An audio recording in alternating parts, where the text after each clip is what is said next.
Bonjour l'Afrique, bonjour les Africains. Je suis Nziki Amaoungu. À toi mon frère Kemiseba, je viens encore envers vous pour vous rappeler que nous les panafricains, on doit penser aux décolonisations de l'Afrique. Et donc, on doit demander, ensemble avec la classe politique de nos pays respectifs, de demander aux partis gouvernants dans nos pays respectifs, comme je disais, d'aller donc rompre les traités militaires qu'ils ont signés avec la France d'être le gendarme de l'Afrique. C'est là où le grand problème aussi se pose. Voilà pourquoi nous voyons l'Afrique est déstabilisée à chaque moment que les gouvernements africains qui ne profitent pas aux Européens, il y a des renversements du pouvoir et il y a le désordre, comme on a vu avec, comme on a vu en Libye avec Sarkozy. On avait vu ça donc au Congo-Brazzaville avec le président français Jacques Chirac. En 1997, il a négocié, il était parti négocier les Angolais pour venir mettre le Congo à feu à sang avec le rebelle Sassou Nguesso. Voilà pourquoi le Congo-Brazzaville a perdu sa démocratie. On a vu ça avec, en Côte d'Ivoire. On a vu ça en Côte d'Ivoire avec Sarkozy toujours. On a vu ça au Gabon avec Macron. Le peuple gabonais a voulu donc changer le destin de leur pays, voilà, dans une autre direction. Et tous les accords militaires, ça a été signé en cadre des États, que quand il y a l'insécurité sociale, politique, que les gouvernants, le parti gouvernant peut demander donc la présidence, peut demander l'aide de l'armée française pour venir mater les populations qui revendiquent leurs droits, voilà. Et on a vu ça, nous sommes en train de voir ça au Mali.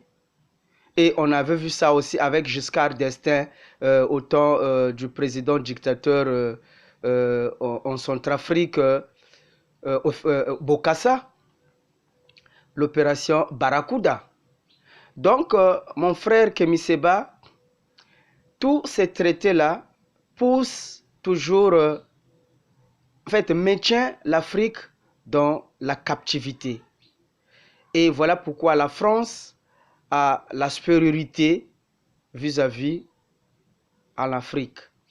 Donc, nous, les panafricains, on doit s'arranger, s'approcher, ou persuader, ou demander, ou forcer, ou imposer aux gouvernants de nos pays respectifs, je répète, d'aller rompre les signatures pour d'aller rompre ces accords militaires légalement avec la France, tous les pays africains avec l'Europe.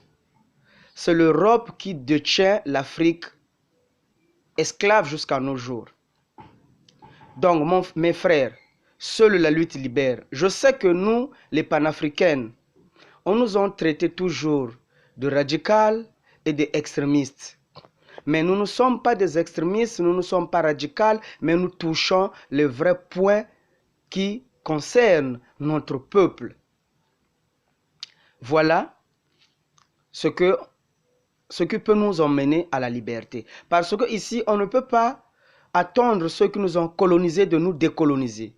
Et rappelez-vous que signant ou bien en restant dans ces accords militaires que la France a signés, que l'Afrique a signé avec la France, c'est comme donner les clés du trésor à un voleur. C'est ça le problème. Vous confiez les clés du trésor, de votre trésor, à un voleur. Que attendez-vous de ce voleur assoiffé d'argent et de bijoux de diamants? Il va aller simplement ouvrir vos coffres forts et donc prendre tout ce que vous possédez. C'est ce qui se passe avec nous les Africains. On ne peut pas s'en prendre aujourd'hui aux Européens plutôt qu'à nous-mêmes, parce que nous ne voulons pas toucher le vrai problème. Repartons dans nos pays respectifs, demandons aux partis gouvernants de nos pays d'aller rompre avec ces accords militaires. Et vous verrez que la France ou bien l'Europe n'aurait plus l'avantage de déstabiliser les pays africains, des régimes africains, et n'auraient plus la force de déplacer même nos frontières, parce que ce sont eux qui ont fait ces frontières, et parfois quand ça leur arrive, ils défient ces frontières. Vous avez vu ce qui s'était passé, par exemple. Voilà, donc il y a beaucoup à dire. Mes frères, la lutte continue. Et on doit se donner des idées, se tenir la main dans la main pour aller en avant. Notre peuple, nous sommes fatigués de mourir dans la Méditerranée. Parlons de race. Nous, la race humaine, les autres races traitent et considèrent encore en plein 21e siècle que le noir, c'est la dernière couche, c'est la dernière couche. Donc les noirs, c'est l'espèce humaine, c'est la dernière espèce humaine qui n'est rien, voilà. Même les Maghrébiens, on va parler de nos, soi-disant nos frères Maghrébiens de l'Afrique blanche, on les a même, ce sont des Arabes, mais on leur a donné nos terres. On leur a donné nos terres qu'on appelle aujourd'hui l'Afrique blanche. Toute cette partie, c'était l'Afrique noire. L'Afrique n'a habité que des Africains noirs comme vous et nous. Donc tous les Maghrébiens là, ce sont des Arabes, les Arabes. Regardez comment est-ce qu'ils traitent les Africains noirs. Même jusqu'à aujourd'hui, allez-y au Mauritanie. Vous verrez, il y a encore les Noirs africains qui sont vendus, qui sont encore esclaves dans les maisons des Maghrébiens clairs de peau. Voilà. Donc, partez dans le Moyen-Orient. Vous verrez comment est-ce que le noir africain est vendu comme on vend du bétail au marché. Et ils ont même créé un réseau qui sont en train de promettre le travail chez les Noirs parce que nous sommes démunis, passés par des événements de la colonisation et de l'injustice de l'Europe continentale. Nous sommes perdus et nous avons besoin de survie. Les Arabes, ceux du Moyen-Orient, ont créé des réseaux d'embaucher les Noirs africains. En arrivant là-bas, ils violent même les hommes, même les enfants, tuer, brûler, couper la tête, prendre les parties, sensibles, les cœurs, vendre chez les riches, les parties des cœurs des Noirs, les kidneys, tout ce qui peut être utilisé, voilà, est vendu. Ils nous arrachent tout ça. Allez-y dans le Moyen-Orient, vous verrez comment est-ce que le noir est vendu comme et comment est-ce que le noir est rejeté partout, parmi toutes les races. Le noir est rejeté. Allez-y, on ne parle même pas les forfaits que les blancs, la race blanche de l'Europe, nous ont commis. Ça, on viendra là-dessus. Regardez, allez-y en Asie. La majorité des Asiatiques, surtout en Chine, quand vous avez une femme, un Africain, quand un Africain a une femme asiatique ou bien précisément en Chine, ce dernier sera tué et lapidé dans les milieux publics même. C'est-à-dire que, voilà, pas d'intervention. Parce qu'ils nous considèrent comme un peuple, comme une race inférieure. Mais l'Afrique a tout donné au monde. Nous continuons encore. Regardez toutes les technologies ou bien tous les pays qui se développent aujourd'hui. Il n'y a aucun pays parmi tous ces pays qui s'est développé sans pourtant utiliser les matières premières africaines. Regardez, le Japon volait même le courant de la RDC, en DRC Congo. Voilà, au Congo-Kinshasa, le Japon. Tous vous connaissez l'histoire.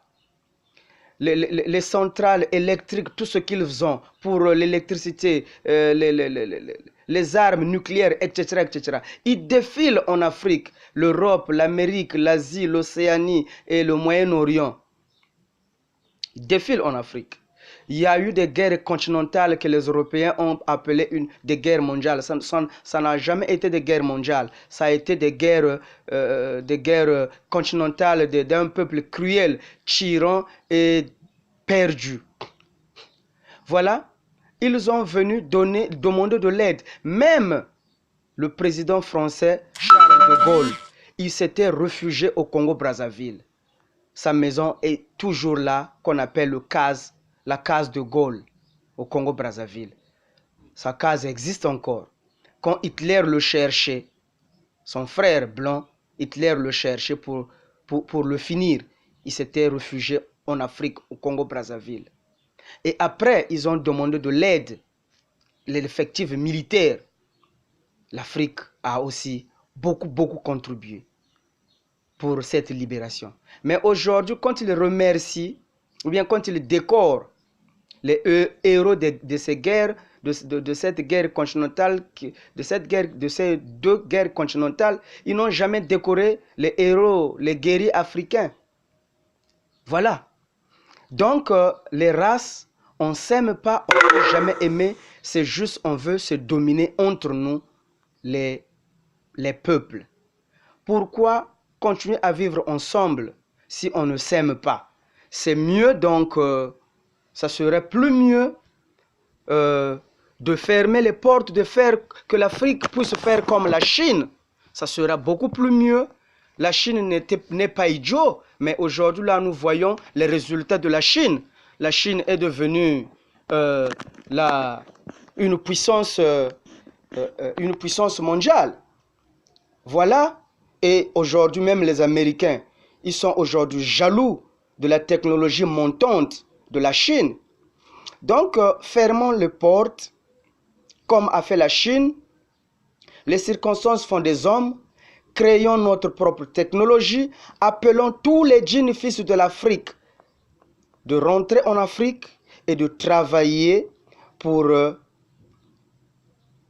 son passé et de créer la technologie purement africaine et pour donner encore la valeur à notre race.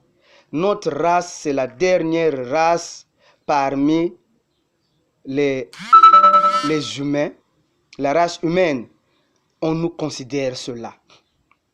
Mais nous ne sommes pas la dernière couche. C'est pas, quand j'ai toujours entendu, c'est un groupe de gens qui font du n'importe quoi, qui ne veulent pas de cela. C'est pas vrai. C'est toutes des civilisations, c'est les races.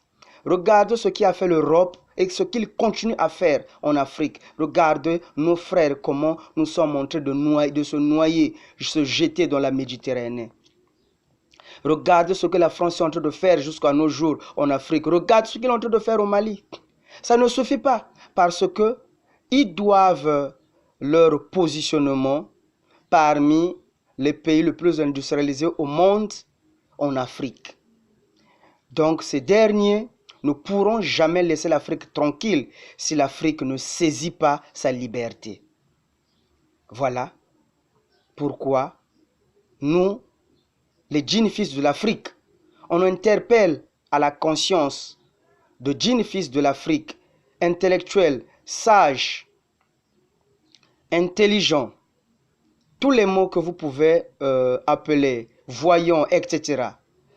rentrons en Afrique, fermons les portes de l'Afrique et le peuple africain va se développer. On va se parler et on saura ce qu'il faut faire pour donner la dignité de notre race.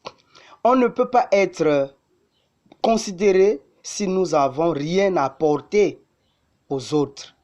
Ils n'ont rien à envier plutôt qu'à piller chez nous. Voilà. Et je lance encore cet appel aux Européens. Comme ils ont vu vraiment notre continent. Au lieu de nous tuer, de nous sacrifier comme ils ont fait avec les Amérindiens aux Amériques, aux États-Unis. Pourquoi pas venir eux habiter en Afrique et nous on ira habiter en Europe? Parce que nous les Africains, on a toujours voulu de vivre dans la paix et dans la tranquillité. Nous ne convoitons pas les biens matériels, beaucoup plus, parce que l'existence de l'espèce humaine n'est pas attachée aux biens matériels. Voilà pourquoi vous voyez aucun pays africain qui a une arme nucléaire jusqu'à nos jours, en plein 21e siècle. Mais tout c'est uranium, tout ce que vous pouvez compter, appeler, ils viennent, ils défilent pour venir les trouver ici, mais nous ne nous en avons pas. Voilà, ça montre à suffisance que nous ne convoitons pas le bien matériel, mais la vie humaine, elle est sacrée. Voilà pourquoi l'homme noir est sage. Voilà, la curiosité, la cupidité et la jalousie, le convoitisme de l'homme blanc aujourd'hui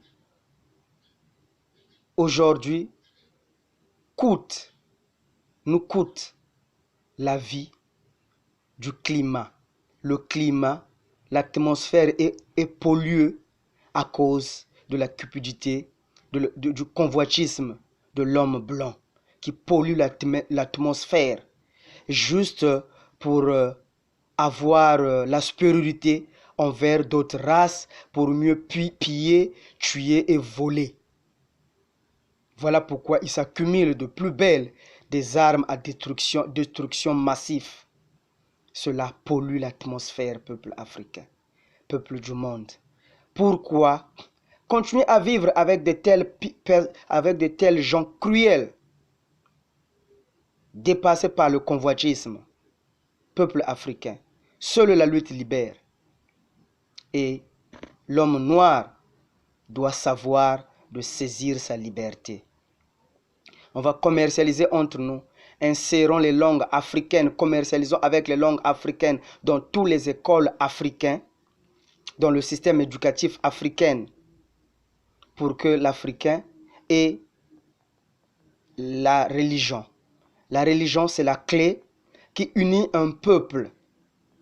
Regardez les musulmans, comment ils sont unis. Tous les musulmans, comment ils sont unis parce qu'ils ont quelque chose en commun. Leur langue, l'arabe, et leur religion, qui est l'islam. Ils sont unis par cela. Vous avez constaté qu'il y a quelques mois passés, en New Zealand ou bien en Australie, je crois que c'était en New Zealand, on avait tué 50 musulmans.